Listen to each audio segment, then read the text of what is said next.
We are not at Rock the Bells. We are at Warped Tour, and which is weird and is a bit of a mind trip for me because I was right here in the same theater for Rock the Bells, I guess like a year and a half ago or something like that now at this point. So yeah, San Francisco, born and raised.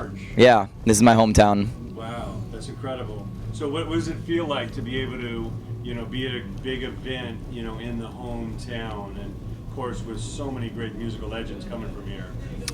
It's great. I mean, there's a good community of Bay Area people who are here on Warped, so I'm not the only one. K-Flay and Story So Far, a lot of other Bay people who were at the festival, and I know it's always a great feeling because your friends come through, and you start seeing people who came to your club shows, and it's awesome.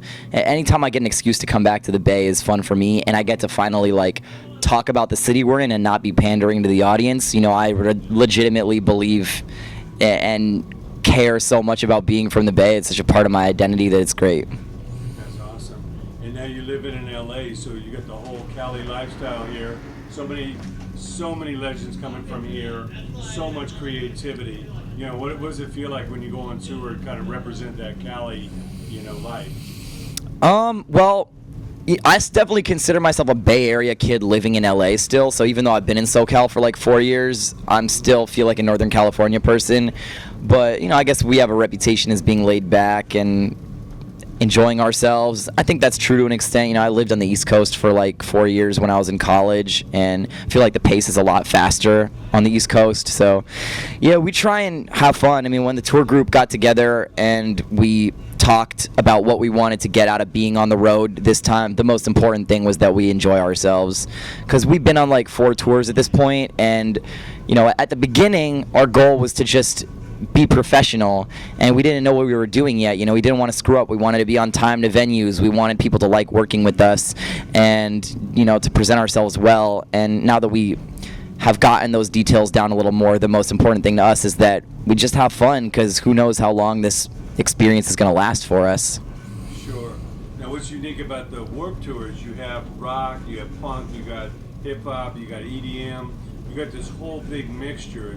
And we always say that really there's only 2 kinds of music that moves you and music you can't relate to. And the Warped Tour really gives people that kind of smorgasbord. Why is that important for people, especially maybe some hip hop kids, to kind of expand their listening and maybe dig some roots and kind of have more to draw from? I mean, I think that people in hip hop is a music that's made out of other types of music already. Just with sampling in general and the way that that's made, you're already bringing other elements into the music. It's made from the pieces of other genres. It's of course its own genre, but punk rock and hip hop have been intertwined for decades. And you look at the Beastie Boys and stuff, these communities and these worlds have always been intermeshed with each other. And you have acts like Cypress Hill and Linkin Park and stuff like that. There's just so many blurred boundaries. It's not like that's starting to happen now. That's been happening for way longer than I've been absorbing music, and I'm just trying to be respectful to all the traditions that I stand on the shoulders of. I grew up listening to hip hop, but I also had parents that raised me on rock music and folk music, R&B and jazz, and I played jazz drums in school, and I love it all. And I think that that's reflected in our band. We have jazz players, we got guys that love rock, and of course at our core we're still doing rap music, but I think we have enough touch points, enough points of reference that the people who came here to see hard rock and punk and metal and hardcore and screamo can at least find something that they latch onto in what we do that moves them. And with that being said, I still think that what kids are listening to is blurred more than ever. When I grew up, what you listened to, what was on the radio, what was on your Discman was so much more a part of your identity than it is now, and defined what cafeteria table you sat at.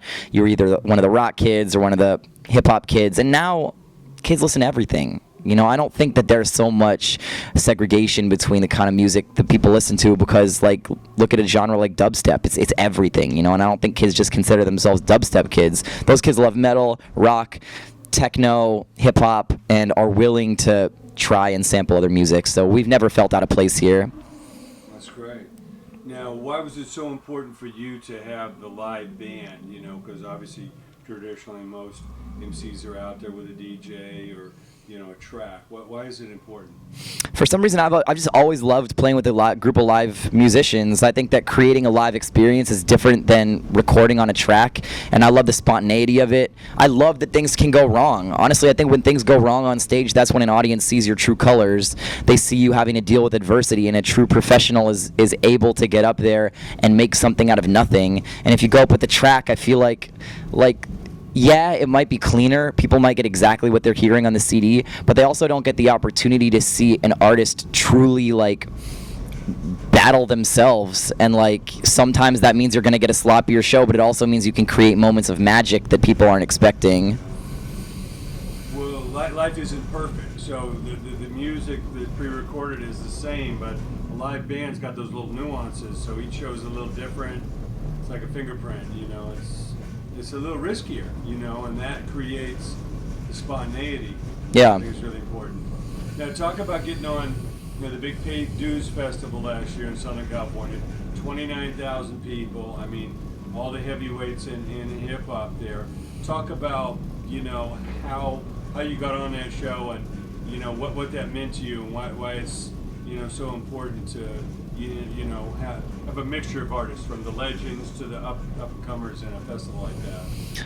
I think that's what people want to see, is that the genre continues to grow. I mean, it was an honor to be on Rock the Bells, and Chang, who put me on, I owe him a huge debt of gratitude for taking a risk on me.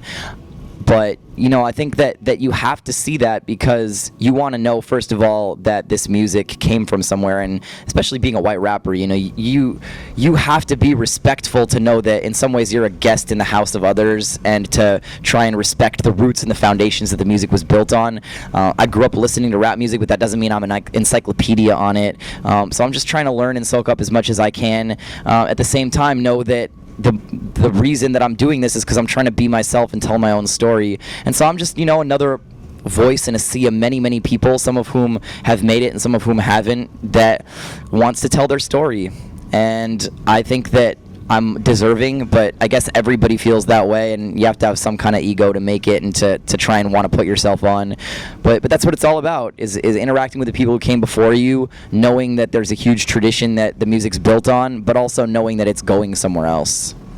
Sure. And I'm not one of the people who believes that hip-hop is dead. I mean, if you look at what's been happening this last year, I mean, even the biggest staunchest hip-hop heads would agree that Kendrick Lamar put out an amazing album, and he's not the only one. There's people making great music out there, and people have been saying that rap is dead for as long as I've been listening to rap, and it's gone through a bunch of different mutations, and it's going to continue to do so. It's not going to be what people started listening to in the late 70s or early 80s, mid 80s. Music's just constantly evolving, and I think what's coming out right now is really, really cool, and Rock the Bells represents all of that.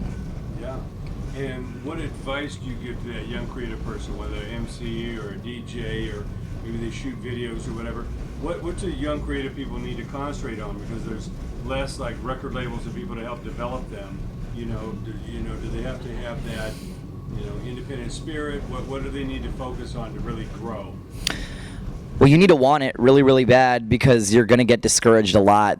No matter how successful you are, you're going to hit stumbling blocks early on. I mean, I have probably not paid as many dues as some people, but I still spent 6 years in the college touring trenches, sleeping in rental cars and, Motel 6s and stuff, and grinding it out, playing for 15 or 25 people every night. And, it's really easy in those moments to feel like you're wasting your time and you're putting your effort and energy into something that's never going to pan out. And, the honest truth is that maybe it won't pan out. But if you really believe that that's what you need to do, then you have to be riding on the glimmer of hope that it will, and believe in yourself. And with that being said, I think that if you're going to be an artist, this goes back to the thing I said about touring. The most important thing is to actually enjoy the process in the moment, because you never know what scale you're going to succeed on. It might be very modest, or it might be huge. But there's a lot of people succeeding on huge scales that don't ever allow themselves to smell the roses and have fun. So if you can't pick up a mic and actually enjoy that process of being out in front of people and telling your story and having people listen to you, then there's no point in trying to make $1 million and get in front of 10,000 people, because once you do, you won't have learned how to enjoy the process. So that's my advice, is just stick with it. roll with the punches. The industry and technology is changing so fast that any advice I give you will be outdated by next week. So, you have to be willing to adapt to new technology, to grow, to work really hard. But overall, just have fun. Life's fucking short, so enjoy yourself while you can.